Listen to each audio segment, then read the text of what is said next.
সংসার নামক এই রঙ্গমঞ্চে সবচেয়ে মূল্যবান জিনিসটা কি জানো তো? সবচেয়ে মূল্যবান জিনিসটা হলো সময় আর সম্পর্ক।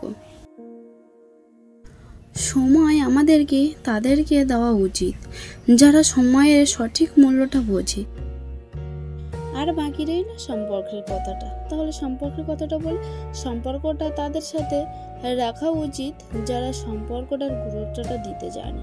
আমরা কিছু সময় কিছু কিছু মূল্যবান জিনিস কিছু ভুল মানুষের হাতে দিয়ে থাকি, যার ফলে আমাদের সময় এবং সম্পর্কের মূল্যটা কেউ বোঝার চেষ্টা করে না, আর তার দামটা কেউ দিতে পারে না।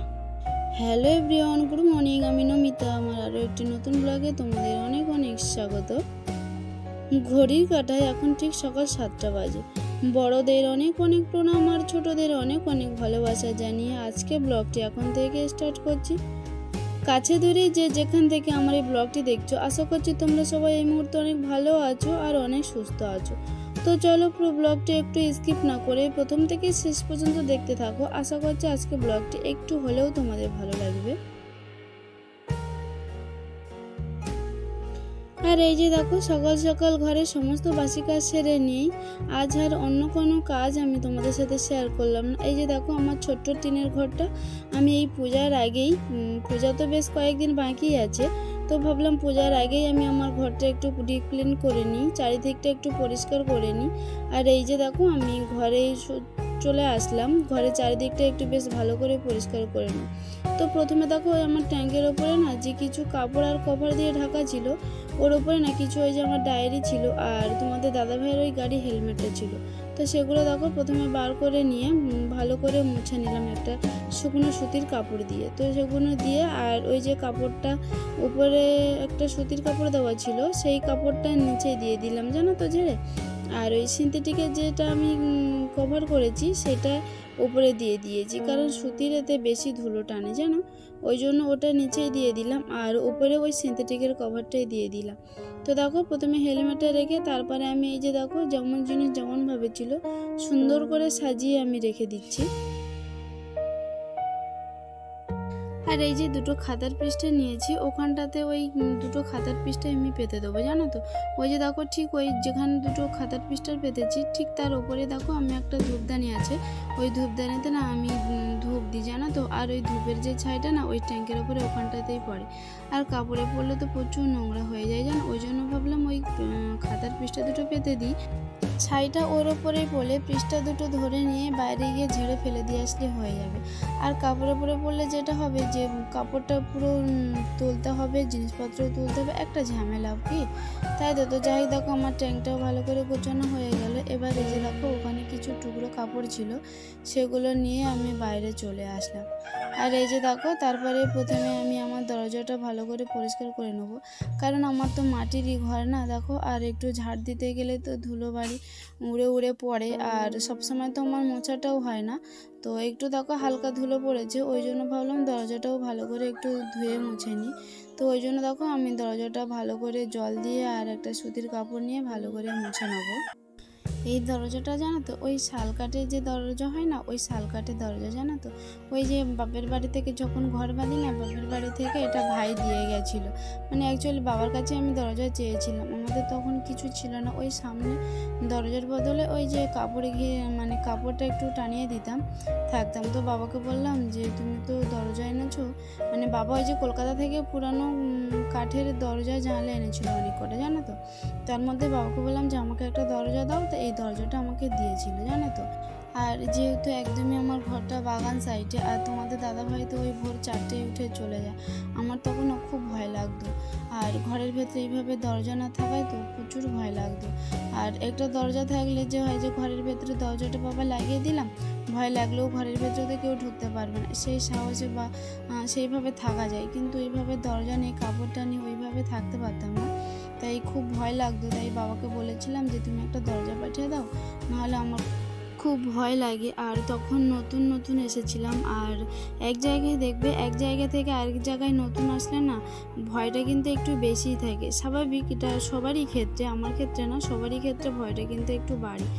আর আর আমার ঘরের সামনে জানো তো প্রচুর বাঁশবাগান আছে, আর বাঁশবাগানের মধ্যে একটা কবরস্থান আছে, ভয়টা তো আরও একটু বেশি, তাই না? আর লোক সঙ্গম তো এই ভেতরটাতে একদমই কম। তো যাই হোক, দেখো তোমাদের সাথে গল্প করতে করতে কিন্তু এদিকে দরজার কাজটা পুরো কমপ্লিট হয়ে গেছে।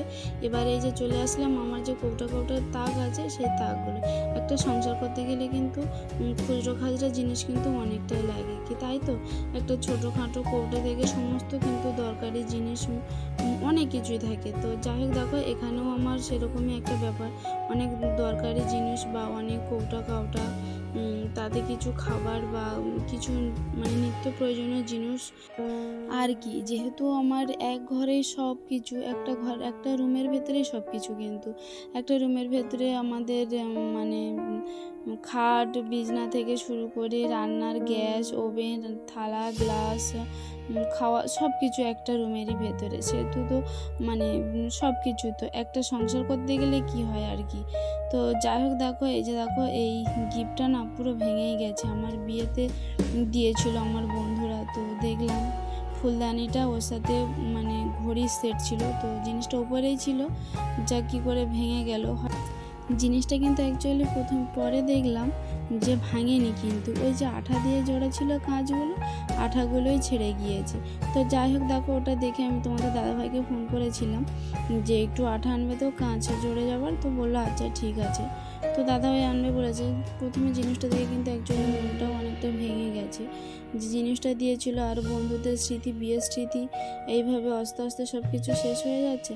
তো যাই হোক, দেখো তোমাদের দাদাভাই বললো আচ্ছা ঠিক আছে, মন খারাপ করো না, আমি আঠা নিয়ে যাব, আমি ওটাকে জুড়ে দেওয়ার চেষ্টা করব, দেখছি। তো একটা কথা কি বলো তো, যে কোনো একটা শখের জিনিস যদি কোনো কিছু ভেঙে যায় বা ক্ষতি হয়ে যায় না, সেটা কিন্তু একটু কষ্টই হয়।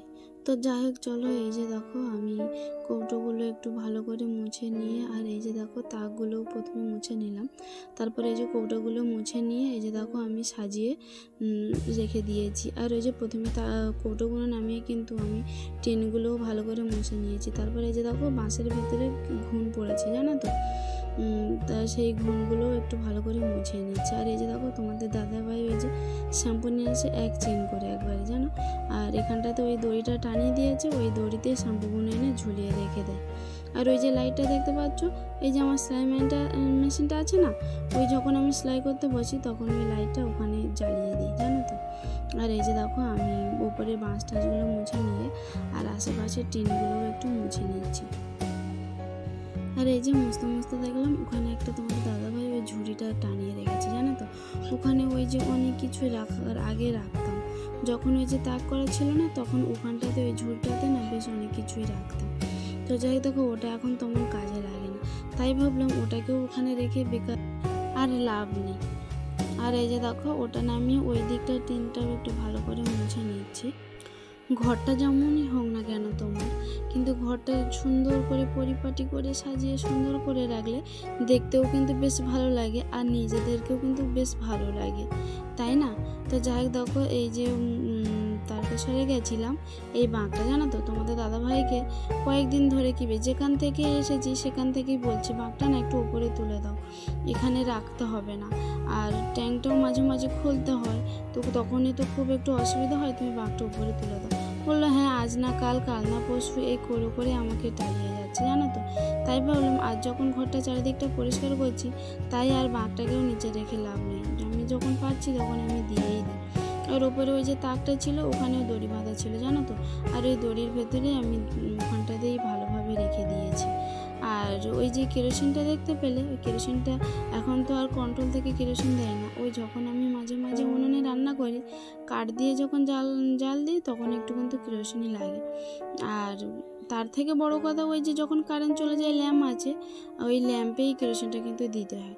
আর এই যে দেখো ধূপের একটা পুরো প্যাকেট দেখেছো, পুরো তোমাদের দাদাভাই পুরো এক প্যাকেট নিয়ে চলে আসে ধূপ। আর এই বাঁশবাগানে এতটাই মশার চাপ, আমি যখন বাঁশবাগানে ওখানে এঁটো থালা পাথর মাজতে যাই না, আমার দুটো পা পুরো কালো হয়ে যায় জানো তো, ধূপ না জ্বালিয়ে আমি মানে বাসন মাজতেই পারি না।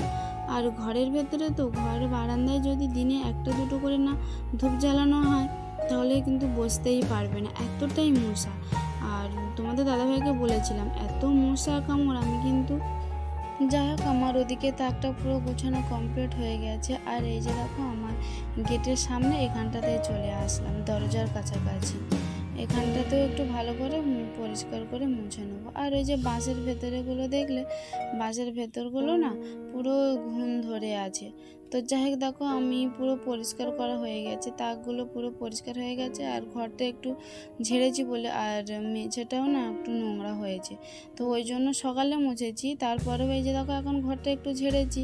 আর বাইরে গেছি, এসছি, জল এনেছি, ওই জন্য একটু কাদা কাদাও হয়ে গেছে পেপারটা, জানো তো। তো ওই জন্য ভাবলাম পেপারটা আর একবার করে মুছে নিই। আর এত পিঁমড়ে হয়েছে না, ওই জন্য ভাবলাম একটু জলের সাথে না হালকা কেরোসিন মিশিয়ে নিলে, কেরোসিন দিয়ে মুছলে না পিঁমড়েটা কিন্তু আসে না। ওই যখন একটু বেশি পিঁমড়ে, কালো পিঁমড়ের চাপ হয়, তখন একটু ওই জলের সাথে কেরোসিন মিশিয়ে নিয়ে কিন্তু আমি মুছে নিই। তারপরে কি হয় যে ওই পিঁমড়েটা আর আসে না ওই কেরোসিনের গন্ধে। আর গ্যামাক্সিন পাউডার এক ঘরে যেহেতু খাওয়া থাকা সব বসা না, ওই জন্য গ্যামাক্সিন পাউডারটা আর ব্যবহার করি না।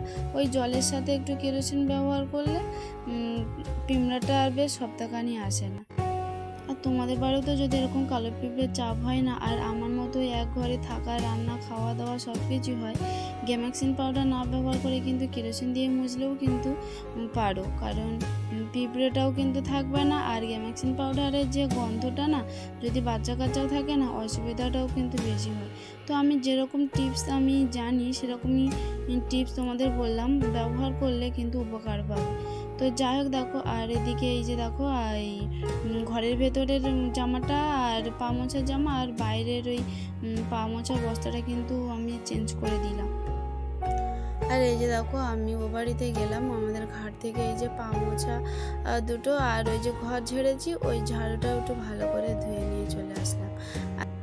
আর এদিকে দেখো আমি ও বাড়ি থেকে আসতে না আসতে তোমাদের দাদাভাই যেমন পেছনে পেছনে বাড়ি আসছে, আমি কিন্তু সেটা বুঝতে পারিনি। তারপরে ঘরের কাছে এসে দেখলাম যে তোমাদের দাদাভাই চলে আসছে। আর ওই যে দেখো কলাটা নিয়ে চলে আসলো, পাকা কলা, বাবু কালকে কলা খাবে বলছিল, ওই জন্য বাবুর জন্য ওই যে কলাটা নিয়ে চলে আসলো। আর এই যে দেখো আমি এই যে এগুলো ধুয়ে নিয়ে আসলাম, আর এগুলো এই যে এখন মেলে দিচ্ছি। ওয়েদারটা না বেশ মানে ভালো না আবার মন্দও না, গরম পড়েছে, আবার দিকে মেঘলা মেঘলা ওয়েদার। আর এই যে এইগুলো ধুয়ে দিয়ে আর তারপরে চান করে ঠাকুর পূজা দিয়ে, আর এই যে দেখো আমি চলে আসলাম। এই যে বাইরের টিনটা না একটু মুছতে বাকি ছিল, জানো তো, তাই ভাবলাম যে একটু বাইরেটাও একটু মুছে নিই। টাইম যেহেতু আছে, রান্নার টাইমটা একটু বাকি আছে, আর ওই জন্য আমি এই যে দেখো বাইরের টিনটাও একটু ভালো করে পরিষ্কার করে নিচ্ছি। আর এই যে দেখো আমার ফাইনালি গুছানোর পরে এই যে আমার ট্যাঙ্কের ওপরটা আর আমার এই যে কোবরা সাজানো তাকটা। তো যাই হোক এই যে